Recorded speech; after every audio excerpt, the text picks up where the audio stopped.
Le disque plongea dans l'hiver. On ne peut pas décrire l'hiver dans les montagnes du Bélier comme un pays magique tout gelé où le moindre rameau se festonne délicatement de glace. L'hiver dans les montagnes du Bélier ne fait pas dans la dentelle. C'est une porte ouverte sur le froid primordial d'avant la création du monde. L'hiver dans les montagnes du Bélier, ce sont plusieurs mètres de neige, des forêts réduites à un labyrinthe de tunnels verts et sombres sous les congères. L'hiver signifie l'arrivée du vent flemmard qui ne s'embête pas à souffler autour des gens mais carrément au travers. L'idée que l'hiver puisse passer pour agréable ne viendrait jamais aux habitants du Bélier, qui disposent de 18 mots différents pour désigner la neige. Note de bas de page, aucun, hélas, n'est imprimable. Le fantôme du roi Vérance rôdait sur les remparts, affamé, démuni. Il contemplait ses chères forêts au loin et attendait sa chance. C'était un hiver de mauvais augure. La nuit, des comètes scintillaient dans le ciel glacé. Le jour, des nuages aux formes de baleines et de dragons, saisissants de vérité, survolaient le pays. Dans le village de Dodane, une chatte avait donné naissance à un chaton bicéphale. Mais vu que Gredin, à force de payer de sa personne, était l'ancêtre de tous les mâles des 30 dernières générations, ça n'avait sans doute rien d'extraordinaire. Pourtant, à Trouduc, un jeune coq avait pondu un œuf. Il avait dû endurer quelques questions personnelles très embarrassantes. Dans la ville de l'Ancre, un homme jurait avoir rencontré un homme qui avait vu de ses propres yeux un arbre se lever et marcher. On avait essuyé une averse aussi brève que brutale de crevettes. Des lumières étranges s'allumaient dans le ciel. Les oies marchaient à reculons. Au-dessus de tout ça flamboyaient les grands rideaux de feu gelé qu'étaient les Aurorae Coriolis, les lumières du moyeu, dont les teintes glaciales illuminaient et coloraient les neiges nocturnes. Il n'y avait rien d'inhabituel dans tout ça. Les montagnes du Bélier, qui se tiennent pour ainsi dire sur l'immense onde magique stagnante du disque comme une barre de fer innocemment lâchée en travers des deux rails de métro, les montagnes du Bélier, donc, sont tellement saturées de magie qu'elles en libèrent en permanence dans le voisinage. Les autochtones se réveillent fréquemment au milieu de la nuit, marmonnent « Oh, encore un de ces fichus mauvais présages !» et replongent dans le sommeil. Vint la nuit du Porcher, départ d'une nouvelle année. Et, avec une soudaineté alarmante, rien ne se produisit. Les cieux étaient dégagés, la neige épaisse et craquante comme du sucre glace. Les forêts restaient silencieuses et sentaient le fer blanc. Il ne tombait rien d'autre du ciel que de temps en temps de nouvelles giboulées de neige. Un malheureux traversa la lande entre Dodane et l'Ancre sans apercevoir la moindre lumière des marais, le moindre chien sans tête, le moindre arbre en goguette, la moindre charrette fantôme ni la moindre comète. Il fallut l'emmener dans une taverne et le faire boire pour lui ébranler les nerfs. Le stoïcisme des Béliérins, qui avait développé au fil des ans une résistance souveraine au chaos thaumaturgique, se révéla incapable de faire face au changement brutal. C'était comme un bruit qu'on n'entend pas jusqu'à ce qu'il s'arrête. Mais Messire du Temps l'entendait à présent, allongé moelleusement sous plusieurs épaisseurs de courte pointe dans sa chambre glaciale. Traditionnellement, la nuit du Porcher est la seule de la longue année discale où les sorcières sont censées rester chez elles.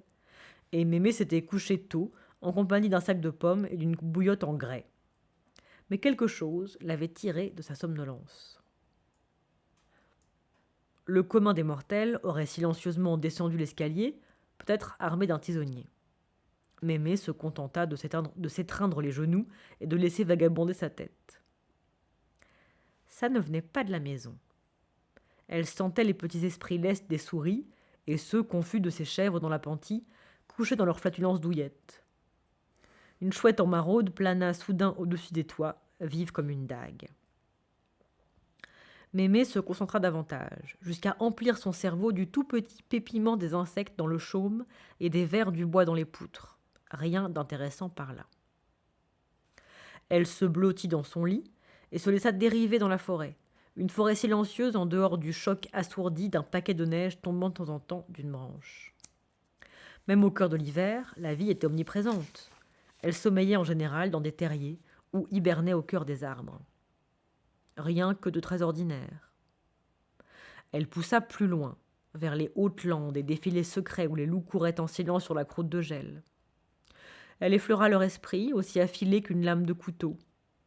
Encore plus haut, et il n'y eut plus sur les champs de neige que des bandes de vermines. Note de bas de page, la vermine est une petite créature noire à fourrure, réputée pour sa peau. C'est une parente plus prudente du lemming. Elle ne se jette du haut des falaises que sur de petits cailloux. Tout était à sa place, sauf que rien ne collait. Il y avait quelque chose, oui, il y avait quelque chose de vivant là-bas, quelque chose de récent, d'ancien et... Mémé retourna l'impression dans sa tête. Oui, c'était ça. Quelque chose de désespéré, de perdu et... Les impressions, ça n'est jamais simple, Mémé le savait. On a beau s'en débarrasser, il en vient toujours d'autres par en dessous. Quelque chose qui, à moins de cesser très vite de se sentir perdu et désespéré, allait se mettre en colère. Et pourtant, elle n'arrivait pas à le trouver. Elle sentait les esprits chétifs des chrysalides sous le terreau de feuilles gelées. Elle sentait les vers de terre qui avaient migré en profondeur, hors d'atteinte du froid glacial. Elle sentait même des gens. Il n'y avait rien de plus dur. Les esprits humains brassaient tant de pensées à la fois qu'il leur devenait quasi impossible à repérer. C'était comme vouloir clouer du brouillard au mur. Non, rien de rien. L'impression l'entourait de toutes parts et il n'y avait rien pour la motiver. La sorcière était allée aussi loin qu'elle le pouvait, jusqu'à la plus infime des créatures du royaume, et rien de rien. Mais Messire du Temps s'assit dans son lit, alluma une bougie et tendit la main vers une pomme. Elle lança un regard furieux vers le mur. Elle n'aimait pas s'avouer vaincue. Il y avait quelque chose là, dehors, quelque chose qui absorbait la magie, quelque chose qui grandissait, qui avait l'air si vivant que ça cernait la maison et elle n'arrivait pas à trouver ce dont il s'agissait. Elle réduisit la pomme à l'état de trognon qu'elle déposa dans la coupelle du bougeoir. Puis elle souffla la bougie. Le velours froid de la nuit s'infiltra de nouveau dans la chambre. Mémé fit un dernier essai. Peut-être cherchait-elle dans la mauvaise direction. Un instant plus tard, elle était étalée par terre et se serrait l'oreiller sur la tête. Dire qu'elle s'était attendue à quelque chose de petit. Le château de l'Ancre trembla. La secousse n'était pas violente, mais à quoi bon, vu qu'on avait construit le château de telle manière qu'il oscillait à la moindre brise. Un petit donjon bascula lentement dans les profondeurs du canyon embrumé. Le fou, couché sur son carrelage, frémit dans son sommeil. Il appréciait l'honneur qu'on lui faisait, s'il s'agissait d'un honneur, mais dormir dans le couloir le faisait toujours rêver de la guilde des fous. Derrière ces murs gris, il avait tremblé tout au long des 7 années d'un enseignement épouvantable. Les dalles étaient quand même un peu moins dures que les lits de la guilde. À quelques pas de là, une armure cliqueta doucement. La pique vibra dans son gantelet de maille, puis, bruissant dans l'air de la nuit comme une chauve-souris en piqué, elle s'abattit et fracassa la dalle près de l'oreille du fou. Le fou se redressa en position assise et s'aperçut qu'il frémissait encore. Le carrelage aussi. Dans la chambre de Lord Casquette, le tremblement fit tomber des cascades de poussière de l'antique lit à colonnes. Le duc s'éveilla d'un rêve où une grosse bête tournait pesamment autour du château et se dit avec horreur que c'était peut-être vrai. Le portrait d'un quelconque roi mort depuis longtemps se décrocha du mur. Le duc hurla. Le fou entra d'un pas incertain, s'efforçant de garder son équilibre sur un sol qui se soulevait à présent comme la mer. Le duc tituba hors de son lit et saisit le petit homme par le juste au corps. « Qu'est-ce qui se passe » siffla-t-il. « C'est un tremblement de terre ?»« On n'en a pas dans la région, monseigneur » répondit le fou, que vint heurter une chaise longue qui dérivait lentement sur le tapis. Le duc se précipita à la fenêtre et regarda les forêts au clair de lune. Les arbres chapeautés de blanc s'agitaient dans l'air immobile de la nuit. Un bloc de plâtre s'écrasa sur la carpette. Lord Casquette pivota brusquement. Cette fois, sa poigne souleva le fou de 30 centimètres. Parmi les très nombreux luxes dont s'était passé le duc durant sa vie, il y avait l'ignorance. Il aimait la sensation de savoir ce qui se passait. Les glorieuses incertitudes de l'existence n'offraient aucun attrait pour lui.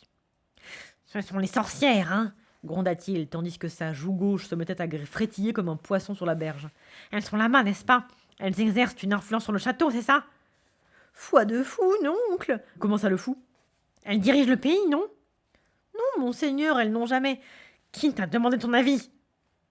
Le fou tremblait de peur, en antiphase parfaite avec le château, si bien que lui seul avait l'air complètement stable. C'est vous, monseigneur, chevrota-t-il. Tu oses discuter avec moi? Non, monseigneur. C'est bien ce que je pensais. Tu es de mèche avec elle, je suppose? Monseigneur, fit le fou scandalisé. Vous êtes tous de mèche, vous, le peuple, grogna le duc. Vous tous, vous n'êtes qu'une bande d'émeutiers.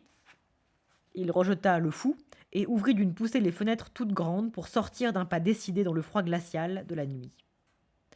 Il embrassa d'un regard noir le royaume endormi. « Vous m'entendez, vous autres » hurla-t-il. « Je suis le roi !» Le tremblement cessa, surprenant le duc en déséquilibre. Il se ressaisit aussitôt, puis épousseta la poudre de plâtre de sa chemise de nuit. « Bon, voilà » dit-il. Mais c'était pire. Maintenant la forêt écoutait. Ses paroles disparaissaient dans un grand vide de silence. Il y avait quelque chose là-bas. Il le sentait. C'était assez fort pour ébranler le château et à présent ça l'observait. Ça l'écoutait. Le duc recula tout doucement, tâtonna derrière lui à la recherche du loqueteau de la fenêtre. Il passa tout aussi doucement dans la chambre, referma les croisées et se dépêcha de tirer les rideaux. « Je suis le roi », répéta-t-il d'une voix calme. Il regarda le fou qui sentit qu'on attendait quelque chose de lui. « C'est mon seigneur et maître, songea-t-il. Il m'a donné l'hospitalité ou ce qui en tient lieu. On m'a appris à l'école de la guilde qu'un fou doit rester fidèle à son maître jusqu'au bout, même après que tous les autres l'ont abandonné. Le bien ou le mal n'a rien à voir là-dedans. Tous les chefs ont besoin de leur fou, rien ne compte que la loyauté. Voilà. Même s'il a visiblement une araignée dans le plafond, je suis son fou jusqu'à ce que la mort nous sépare. » À sa grande horreur, il s'aperçut que le duc pleurait. Le fou farfouilla dans sa manche et sortit un mouchoir rouge et jaune plutôt douteux, brodé de clochettes. Le duc le prit avec un air pathétique de gratitude et se moucha. Puis il l'écarta de sa personne et le considéra avec une méfiance démente. « C'est une dingue que je vois devant moi » marmonna-t-il. « Non, monseigneur, c'est mon mouchoir, vous voyez. On remarque une certaine différence si on regarde de près, il y a moins de bords tranchants. »« Bon fou » fit distraitement le duc. « Complètement dingue, songea le fou. Il lui manque plusieurs cases pour faire un échiquier. Tellement tordu qu'on pourrait s'en servir pour déboucher du vin. »« Agenouille-toi près de moi, mon fou. » Le fou s'exécuta. Le duc lui posa un bandage souillé sur l'épaule. « Es-tu loyal, fou ?» demanda-t-il. « Es-tu digne de confiance ?»« J'ai juré de suivre mon seigneur jusqu'à la mort. » coinça l'agenouillé. Le duc avança sa figure démente tout près du fou qui leva la tête pour plonger son regard dans 2 yeux injectés de sang. « Je ne voulais pas, » souffla-t-il d'un air de conspirateur. « On m'a forcé. Je ne voulais pas. » La porte s'ouvrit. La duchesse s'y encadra. À vrai dire, elle avait quasiment la même forme. « Léonal !» aboya-t-elle. Ce qui passa dans les yeux du duc fascina le fou. La flamme rouge de démence disparut, aspirée à l'intérieur, et céda la place au regard bleu et dur qu'il avait appris à reconnaître. Ce qui ne voulait pas dire, comprit-il, que le duc était moins dément pour autant. Même la froideur de sa santé mentale relevait d'une certaine façon de la démence. Le duc avait un esprit comme une pendule, et comme une pendule, il faisait aussi souvent toc-toc que tic-tac. Lord Casquette releva tranquillement la tête. « Oui, ma chère ? Que veut dire tout ceci ? » ?»« Les sorcières, j'imagine. »« Franchement, je ne crois pas, » commença le fou. Le regard fulminant de Lady Casquette ne le réduisit pas seulement au silence, il le cloua au mur. « C'est l'évidence même, dit-elle. Tu es un idiot. Un fou, madame. Aussi, ajouta-t-elle avant de se tourner vers son époux. Alors, fit-elle, un sourire sardonique aux lèvres, elle continue de vous défier ? Le duc haussa les épaules. Comment lutter contre de la magie ? Avec des mots, répliqua sans réfléchir le fou, qui le regretta aussitôt. Les 2 autres le regardaient fixement. Quoi ? Fit la duchesse. De gêne, le fou lâcha sa mandoline. La guilde, dit-il, on apprenait que les mots peuvent être plus puissants même que la magie. Clown ! Cracha le duc. Les mots ne sont que des mots. De petites syllabes de rien du tout. Bâton et cailloux peuvent briser le cou. Il marqua une pause, le temps de savourer sa pensée. Mais il n'est de mal à craindre des mots. Monseigneur, certains mots peuvent faire mal. Menteur, usurpateur, assassin. Le duc sursauta en arrière et agrippa les bras du trône en grimaçant. Ces mots n'ont aucune vérité, s'empressa de dire le fou. Mais ils peuvent se répandre comme un feu sous la cendre, puis éclater au grand jour pour brûler. C'est vrai, s'écria le duc. Je les entends tout le temps. Il se pencha en avant. Ce sont les sorcières, siffla-t-il. Alors, on peut les combattre avec d'autres mots, dit le fou. Les mots sont capables de combattre même les sorcières. Quels mots demanda la duchesse, l'air songeur. Le fou haussa les épaules. Vieille bique, mauvais œil, pocheté. La duchesse leva un sourcil épais. Tu n'es pas complètement idiot, n'est-ce pas? Tu fais allusion à la rumeur. Tout juste, madame. Le fou roula des yeux. Dans quoi s'était-il embarqué? Ce sont les sorcières, murmura le duc à personne en particulier. Il faut mettre le monde en garde contre les sorcières. Elles sont mauvaises. Elles le font revenir le sang. Même le papier de verre ne donne rien. Il y eut un autre tremblement, tandis que Mémé enfilait en hâte les sentiers étroits et gelés de la forêt. Un paquet de neige glissa d'une branche et se déversa en pluie sur son chapeau. Ça n'était pas bien, elle en avait conscience. Il ne s'agissait pas du... Elle ne savait pas trop quoi, mais on n'avait jamais entendu parler d'une sorcière qui serait sortie en pleine nuit du porcher. C'était contre toute tradition. Nul ne savait pourquoi, mais là n'était pas la question. Elle émergea sur la lande et s'enfonça d'un pas lourd dans la bruyère cassante comme du verre dont le vent avait balayé la neige. Un croissant de lune stationnait au-dessus de l'horizon, et sa lueur pâle éclairait les montagnes qui dominaient la vieille femme. Ici, on entrait dans un autre univers, et peu d'audacieux, sorcières comprises, s'y aventuraient. C'était un vestige de paysage, abandonné dès la naissance gelée du monde, composé de glaces vertes, de crêtes acérées, de vallées profondes et secrètes. Un paysage en aucun cas destiné aux humains, non pas hostile, pas plus que ne l'est une brique ou un nuage, mais terriblement, terriblement indifférent. Sauf que cette fois, il surveillait Mémé. Un esprit autre que tous ceux qu'elle avait connus jusque-là lui portait une grande attention. Elle leva un regard noir sur les pentes glacées, s'attendant presque à voir une ombre montagneuse se déplacer sur fond d'étoiles. « Qui t'es » cria-t-elle. « Qu'est-ce que tu veux » Sa voix rebondit en écho parmi les rochers. Une avalanche gronda au loin, très haut entre les cimes. Au sommet de la lande, là où les perdrix d'été se tapissaient parmi les buissons comme de petites sottes ronronnantes, se dressait un menhir. Il marquait plus ou moins le point de jonction des territoires des sorcières, qu'on n'avait pourtant jamais formellement délimité. Le menhir, taillé dans une roche de teinte bleutée, avait à peu près la dimension d'un homme de haute taille. On le tenait pour puissamment magique, car bien qu'il fût solitaire, personne n'était jamais arrivé à le compter. Dès qu'il voyait un curieux l'observer, d'un œil intéressé, il passait derrière lui. C'était le monolithe le plus effacé jamais découvert. Et aussi l'un des nombreux foyers où se déchargeait la magie accumulée dans les montagnes du Bélier. Le terrain tout autour était dépourvu de neige sur plusieurs mètres et fumait doucement. Le menhir prit furtivement la tangente et surveilla la sorcière avec méfiance de derrière un arbre. Elle attendit 10 minutes, le temps que Magra remonte en vitesse le sentier de Folhermine, un village dont les braves habitants commençaient à s'habituer au massage d'oreilles et aux remèdes homéopathiques à base d'herbes pour soigner tous les maux plus bénins que la décapitation pure et simple. Note de bas de page. Et ça marchait. Les remèdes des sorcières sont généralement efficaces, quelle que soit la façon de les administrer. Elle était hors d'haleine et ne portait qu'un châle par-dessus une chemise de nuit qui, si Magra avait eu quoi que ce soit à suggérer, aurait été très suggestive.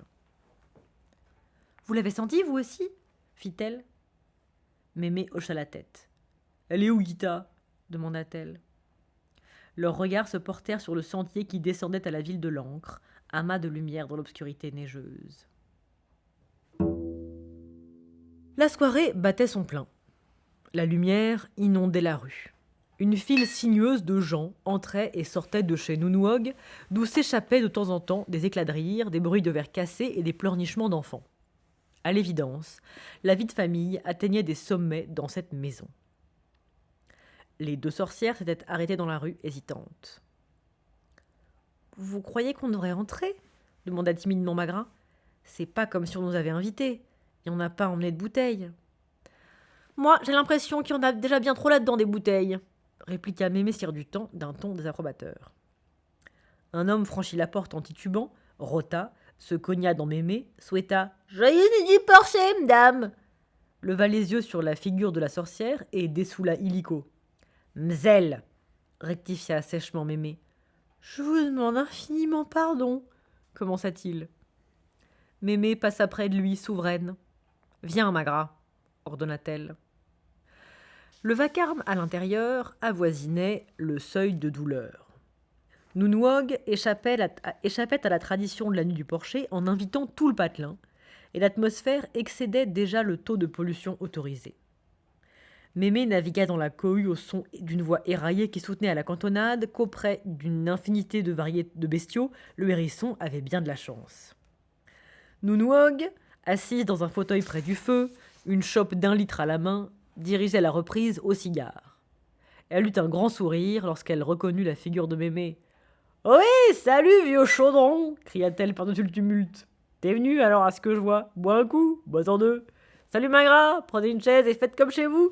M'avez l'air de chat qui chie sur la braise. » Gredin, couché en rond au coin du feu et qui suivait les festivités d'un œil jaune bridé, battit 1 ou 2 fois de la queue. Mémé s'assit, raide comme un piquet, la décence personnifiée. « On reste pas, » dit-elle, tout en lançant un regard fulminant à Magra, qui avançait timidement la main vers un bol de cacahuètes. « T'es occupé à ce que je vois ? On se demandait juste si des fois t'aurais pas remarqué quelque chose, ce soir, y a pas longtemps. » Nounouog plissa le front. « L'aîné de mon daron a été malade, » dit-elle, « l'a goûté de la bière de son père. » « Sauf s'il a été très malade, » dit Mémé, « ça m'étonnerait que ce soit à ça que je pensais. » Elle exécuta un signe mystérieux et compliqué dans le vide que Nounou ignora complètement. « Quelqu'un a voulu danser sur la table, » dit-elle. « Les tombées dans la mousse, c'est la citrouille de mon rite. Ça nous a bien fait rigoler. » Mémé gigota des sourcils et se glissa un doigt éloquent le long du nez. « Je faisais allusion à quelque chose de nature différente, » insinua-t-elle, énigmatique. Nounouog l'étudia attentivement. « T'as quelque chose à l'œil, Esmé ?» hasarda-t-elle. Mémé Cire du Temps soupira.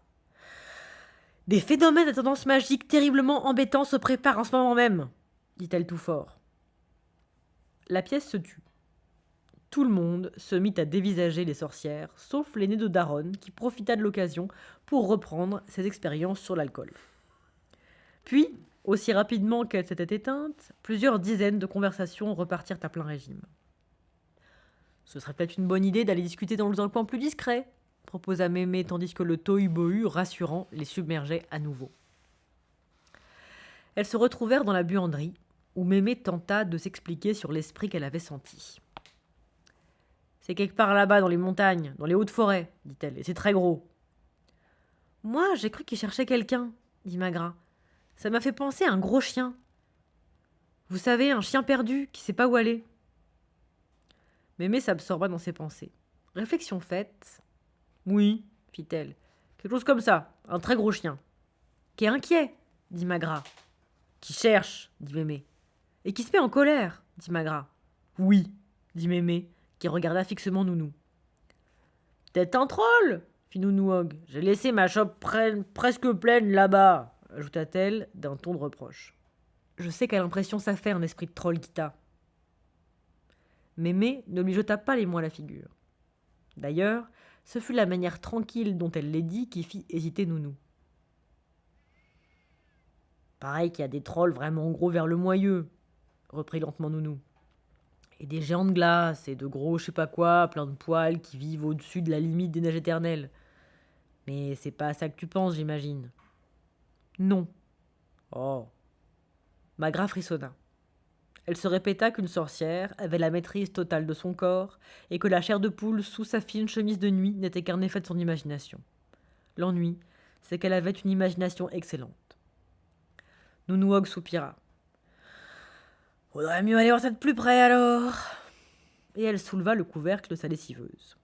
Nounouog ne se servait jamais de sa buanderie, vu que toute sa lessive était faite par ses brus, véritable tribu de femmes soumises aux mines grises, dont elle ne s'était jamais souciée de retenir les noms. Le local servait donc d'entrepôt pour de vieux bulbes de plantes tout secs, des chaudrons calcinés et des pots de confiture de guêpes en cours de fermentation. On n'avait pas allumé de feu sous la lessiveuse depuis 10 ans. Les briques du foyer s'écroulaient et quelques rares fougères poussaient autour. L'eau sous le couvercle était d'un noir d'encre et, prétendait la rumeur, insondable. On faisait croire au petit Hog que des monstres de l'aube des temps vivaient dans ses profondeurs. Pour Nounou, un peu de frisson et de terreur gratuite faisaient partie des ingrédients essentiels de la magie de l'enfance. En été, elle y mettait de la bière au frais. « Faudra faire avec. Je crois qu'on devrait peut-être se tenir les mains, » dit-elle. « Et toi, Magra, vérifie que la porte est fermée. »« Qu'est-ce que tu veux faire ?» demanda Mémé. Comme on était sur le territoire de Nounou, le choix lui appartenait entièrement. « Moi, je dis toujours qu'une bonne invocation peut pas se tromper, » répondit Nounou. « Ça fait des années que j'ai pas essayé. » Mémé se renfrogna. Magra objecta. « Oh, mais c'est pas possible, pas ici.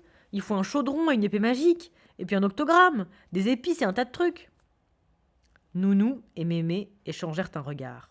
« C'est pas de sa faute, » fit Mémé. « C'est tous ces gris noirs qu'elle a achetés. » Elle se tourna vers Magra. « On n'a pas besoin de tout ça, » dit-elle. « Ce qu'il faut, c'est de la tétologie. » Elle fit des yeux le tour de la buanderie. « Suffit de servir de ce qu'on a sous la main. » Elle saisit le bâton de lessiveuse tout blanchi et le soupesa d'un air songeur. « Nous t'invoquons et te révoquons au moyen de ce... » Mémé s'arrêta à peine. « Terrible bâton pointu de lessiveuse. » Les eaux du récipient se ridèrent légèrement. « Vois comme nous répandons, » Magra soupira, « ces vieux cristaux de soude et quelques paillettes de savon bien dures en ton honneur. Vraiment, Nounou, je crois pas. Silence ! Maintenant à toi, Guita. Et je t'appelle et te lie avec la brosse de chien-dent déplumée de lard et la planche à laver de protection, » conclut Nounou en l'agitant. La fixation de l'essoreuse se détacha. « C'est bien beau la franchise, » chuchota Magra d'un air misérable, « mais c'est quand même pas pareil. » « Écoute-moi bien, ma fille, » fit Mémé. « Les démons, ils s'en fichent de l'aspect qu'ont les choses. C'est ce que toi, tu crois qui compte. Allez, au boulot. » Magra tenta d'imaginer que le vieux pain de savon décoloré était le plus rare des onglants, quelque chose comme ça, odorant du lointain continent de Klatch. C'était un effort. Les dieux seuls savaient quelle espèce de démon allait répondre à une telle goétie. Mémé ne se sentait pas très à l'aise non plus. Elle n'avait jamais eu beaucoup de goût pour les démons, et toutes ces histoires d'incantations et d'ustensiles puaient la magie à plein nez. Elle dépendait des objets. Elle leur donnait de l'importance. Les démons auraient dû se contenter de venir à l'appel. Mais le protocole imposait de laisser libre choix à la sorcière hôtesse, et Nounou aimait bien les démons, des êtres mâles, du moins en apparence. Pour l'heure, Mémé tantôt cajolait, tantôt menaçait les régions infernales avec 60 centimètres de bois décoloré. Sa propre audace l'impressionnait. Les eaux bouillonnèrent un peu, s'apaisèrent complètement, puis, dans une montée soudaine accompagnée d'un petit bruit sec, se gonflèrent pour former une tête. Magra lâcha son savon. Une jolie tête, peut-être un peu cruelle autour des yeux et au nez un brin trop crochu, mais néanmoins belle si on aimait le genre dur à cuire. Rien d'étonnant à ça. Le démon ne faisait que transmettre une image de lui-même dans cette réalité-ci, alors autant la soigner. La tête tourna lentement, statue noire luisante au clair de lune intermittent. « Oui ?» fit-elle. « T'es qui, toi ?» demanda tout de go Mémé. La tête pivota pour lui faire face. « Mon nom est imprononçable dans ta langue, femme !» dit-elle. « C'est à moi d'en décider !» l'avertit Mémé qui ajouta « Et ne traite pas de femme !»« Très bien, je m'appelle dit le démon d'un ton avantageux. « Et où t'étais au moment de la distribution des voyelles ? Derrière la porte ?» fit Nounouog.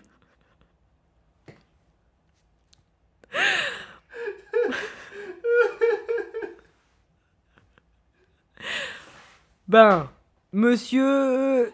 Mémé n'hésita qu'une fraction de seconde. Oui, que serait-elle je peux que l'ex...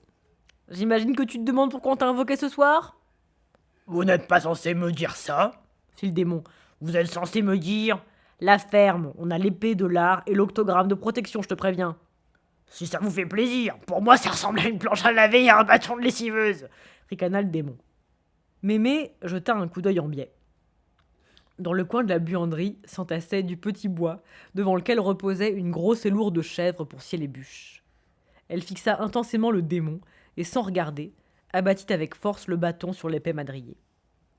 Le silence de mort qui s'ensuivit ne fut rompu que par les deux moitiés parfaites de la chèvre, qui vacillèrent en avant et en arrière pour s'affaisser lentement sur le tas de petits bois. Le visage du démon resta impassible. Vous avez droit à 3 questions, dit-il. Est-ce qu'il y a quelque chose de bizarre qui se promène dans le royaume demanda Mémé. Le démon eut l'air de réfléchir.